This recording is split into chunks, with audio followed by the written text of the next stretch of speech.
പറ്റി എന്ന് ചോദിക്കുന്നുണ്ട് ആരതി. ആരതി അറിഞ്ഞിട്ടില്ലേ, ഹരിയുടെ കണ്ണിൽ ഒരു കരിങ്കല്ലിൻ്റെ ചീളിൻ്റെ കഷ്ണം മെല്ലെ ഒന്ന് തട്ടി. അപ്പോൾ ഹോസ്പിറ്റലിൽ പോയിട്ടേ കണ്ണൊക്കെ മൂടിക്കെട്ടിയിരിക്കുകയായിരുന്നു. ഇന്നാണിപ്പോൾ ഹരിയുടെ മുഖം വ്യക്തമായിട്ട് കണ്ടത്. എന്നാലും എനിക്ക് കണ്ടപ്പോൾ തോന്നി ഒത്തിരി നീരൊക്കെ ഉള്ള പോലെ. പക്ഷെ ഹരിക്ക് അതൊന്നും പ്രശ്നമില്ല. ഹരി ഇരുന്ന് പാട്ട് പാടുന്നു. പക്ഷെ അത് ഞരമ്പിന് കേടാണ്. ഹരി 2 ദിവസമെങ്കിലും റെസ്റ്റ് എടുക്കാമായിരുന്നു എന്നാണ് എൻ്റെ ഒരു അഭിപ്രായം കേട്ടോ. നമുക്കിപ്പോൾ വയ്ക്കും തോന്നും, പക്ഷെ കണ്ണല്ലേ, ശ്രദ്ധിക്കണം.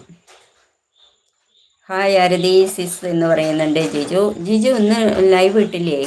ലളിതമ്മാന്ന് വിളിക്കുന്നുണ്ട്. ജിജു ഹരിയേട്ടാന്ന് പറയുന്നുണ്ട്. ആരതി ചേച്ചി കുട്ടികൾക്ക് ഫുഡ് കഴിക്കാറായോ? ഓക്കെ, ഷോർട്സിൽ കമൻ്റ് ഇട്ടേക്കാന്ന് പറയുന്നുണ്ട്. മതി ആരതി, ഉണ്ണികൾക്ക് ഭക്ഷണം സമയത്തിന് കൊടുക്കണ്ടേ, പോയിക്കോളൂ. ഒത്തിരി സ്നേഹം, സന്തോഷം ലൈവിൽ വന്ന് സപ്പോർട്ട് ചെയ്തതിന്. ഹായ്, ബൈ ബൈ, പോയി വരൂ കേട്ടോ. താങ്ക് യു വന്നതിന്. കണ്ണിൽ ഒരു കരിങ്കല്ലിൻ്റെ പീസ് തെറിച്ചു ആരതി. എത്ര നിസ്സാരമായിട്ടാണ് പറയുന്നത് കണ്ടോ. ആണോ, മുറിഞ്ഞോ ഹരിച്ചേട്ടാ? ഇത് കണ്ണേ കണ്ടിരുന്നില്ലേ? അവിടെ നോട്ട് തട്ടും ഡ്രസ്സിങ് ഉണ്ടായിരുന്നു ആരതി.